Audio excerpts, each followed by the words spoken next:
prepararnos para la lucha contra ese discurso privatizador que se viene con la nueva legislatura. No permitir bajo ningún concepto que con ese discurso de que no somos competitivos se nos haga creer que con la mayor presencia privada vamos a llegar, y te van a querer vender la idea de que ya no vas a estar obligado a contratar con luz y fuerza, que ya te va a llegar también Iberdrola, ya te va a llegar también Mitsubishi, te van a llegar unas muchachas muy bonitas, muy bien vestidas, a ofrecerte otro tipo de servicios, y entonces vas a decir, no, pues sí, mejor. De estos rufianes de luz y fuerza que vengan estas muchachitas de Mitsubishi, pues me voy con Mitsubishi, ¿verdad? O sea, van a tratar de seducir a la opinión pública con la idea de que podríamos contratar con diferentes empresas, y esto es una absoluta falsedad. Estos llamados mercados eléctricos, supuestamente de competencia de diferentes empresas, no existen en el mundo, solo existen en el discurso privatizador. Ya que privatizan, se remonopoliza la industria eléctrica y se vuelven a concentrar las empresas en una sola. Porque son, compañeros, monopolios naturales. Es decir, la red eléctrica es un monopolio natural. No tiene ninguna lógica, como decía Mario, que en un lado de la acera vayan las redes de luz y fuerza y del otro lado de la acera vayan las redes de Iberdrola. Pues no, ¿verdad? Es una sola red.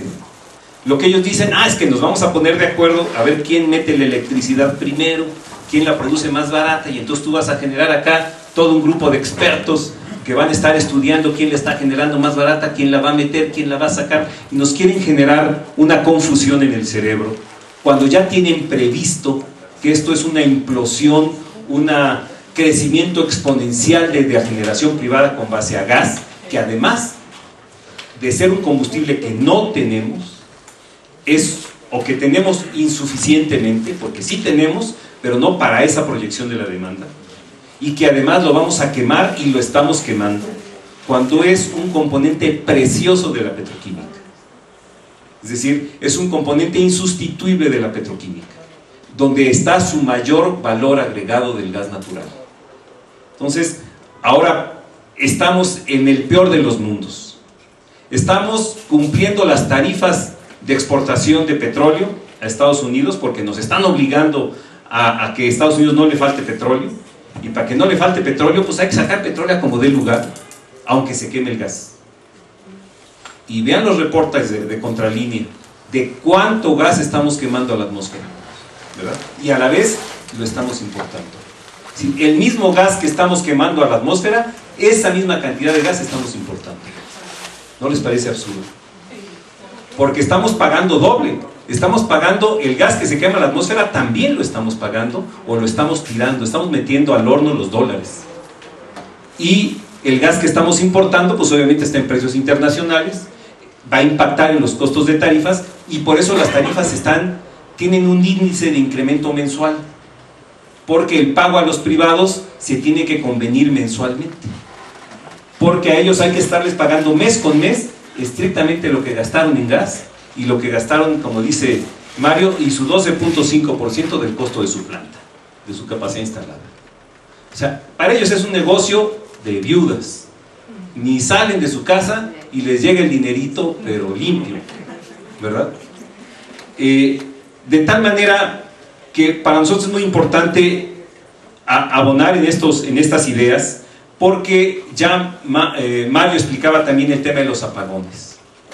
Los apagones en Estados Unidos, los apagones en Europa, básicamente se dieron en sistemas privados de electricidad, porque las empresas privadas no les gusta invertir en líneas de transmisión, en subestaciones, porque son inversiones muy caras.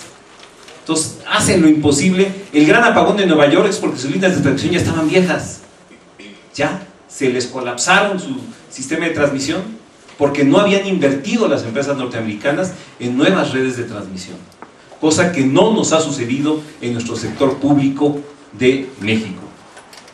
De tal manera que también queremos dejar claro que el sector eléctrico en los números nacionales no es una carga para el fisco. de todas las ventas, con todas estas chafeces, pero bueno, todo esto nos genera un gran ingreso del sector eléctrico de ventas de CFE y de Luz y Fuerza. De todas las ventas de CFE y de Luz y Fuerza, a pesar de las pérdidas que son altas, hay superávit respecto a los costos. Es decir, no hay un solo quinto que Hacienda le aporte al sector eléctrico nacional. El subsidio que aparece en nuestros recibos de luz es un subsidio que aportan los propios usuarios del servicio eléctrico. No es un subsidio que aporte Hacienda de algún impuesto. Entonces, que tampoco vayan a venir con el discurso de que así vamos a reorientar inversión a escuelas, a carreteras, hospitales, a guarderías, ¿verdad? Que no nos vengan con ese discurso, porque no hay tal. Es decir, Hacienda inclusive le niega anualmente alrededor de 10,000 a 15,000 millones de pesos de ingresos del sector eléctrico que se los apropia, más el impuesto de 19% que nos aplica a todo el sector eléctrico.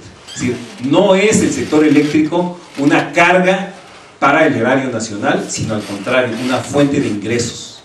Alguna vez escuché a un locutor de esos tan ignorantes como los hay, que decía, a ver cuándo nos quitan ya los mexicanos la carga de petróleos mexicanos. Pues el día que quiten la carga de petróleos mexicanos nos quedamos fregados, porque el ingreso de este país está construido sobre petróleos mexicanos. Pero de ese grado es la ignorancia y la manipulación. Hoy vivimos un mundo de manipulación de ideas y de ocultamiento de verdades. Y yo creo que la tarea de nosotros es tratar justamente de desnudar estas situaciones para que realmente veamos lo que está realmente aconteciendo. ¿Qué es lo que hay en el fondo? Que no hay una política energética nacionalista.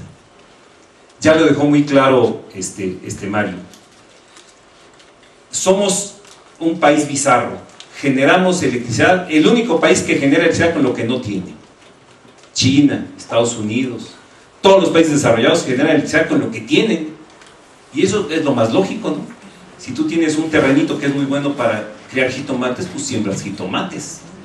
Pero si tú en la costa, a 5 metros de nivel del mar, quieres sembrar café de altura, pues vas a tener que poner unas torres de 1000 metros para poder sembrar allá arriba tu café.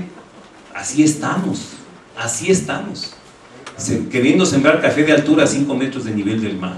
Es decir, no estamos aprovechando lo que tenemos, que es todavía petróleo, preservar el gas para la petroquímica, para reanimar la petroquímica, que es donde está su mayor valor agregado, ¿verdad? Donde hay un rezago y un olvido tecnológico de estos gobiernos neoliberales, y aprovechar racionalmente los renovables.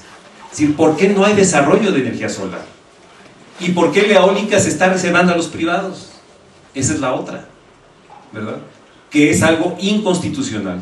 Le vamos a pasar a Laura para que ustedes tengan conocimiento. La semana que entra, el Comité Nacional de Estudios de la Energía va a presentar una demanda a la Contraloría de CFE y con copia de la Federación por la inconstitucionalidad de las licitaciones de las plantas eólicas de generación que ya se dieron a los españoles, porque es inconstitucional que se esté dando la explotación de un recurso natural a los extranjeros conforme el artículo 27 constitucional. Entonces, la semana que entra el Comité de la Energía va a presentar esa demanda y se las traeremos para que nos firmen en solidaridad y respalden ese tipo de demandas, porque esa es la lucha que tenemos que dar. Si nos fregaron en la reforma, sí, pues ahora vamos contra los efectos de la reforma, ¿verdad? Que son las licitaciones, que son los proyectos, que son todas las cosas que son contradictorias con la Constitución, porque ciertamente no se animaron a reformar la Constitución porque venían las elecciones. Pero entonces tenemos todavía el recurso de la Constitución para impugnar ese tipo de proyectos y propuestas, y les vamos a invitar a que se sumen.